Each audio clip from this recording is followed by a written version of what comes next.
উত্তরাখণ্ডে হিমালয়ের গভীরে রয়েছে এক অদ্ভুত হ্রদ। হ্রদটি নাকি মানুষের কঙ্কালেই ভর্তি, যার জন্য হ্রদটিকে লেক অফ স্কেলিটনসও বলা হয়। কারণ বরফ করলেই হ্রদের চারপাশে দেখা যায় শত শত মানুষের কঙ্কাল। 1942 সালে এক ব্রিটিশ ফরেস্ট গার্ড প্রথম এই জায়গায় এসে অবাক হয়ে যান।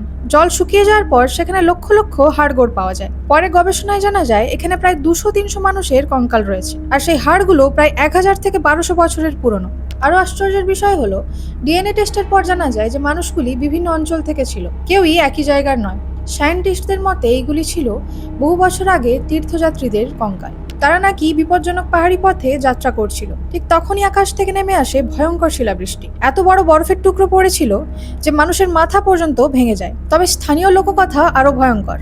লোকেরা বলেন দেবী নন্দা দেবী রেগে গিয়ে আকাশ থেকে শিলাবৃষ্টি নামিয়ে ওই মানুষগুলোর মৃত্যু ঘটিয়েছিলেন। তাই এখনো পর্যন্ত এই হ্রদটির মিস্ট্রি উদ্ধারই হয়নি যে সেটি সুপার ন্যাচারাল নাকি কোনো ন্যাচারাল ফিনোমিনন। এইরকমই আরো ইনফরমেটিভ ভিডিওস নিয়ে জানতে হলে আমাদের ইউটিউব, ফেসবুক আর ইনস্টাগ্রাম চ্যানেলটিকে ফলো ও সাবস্ক্রাইব অবশ্যই করে দিও। দেখা হচ্ছে নেক্সট ভিডিওতে।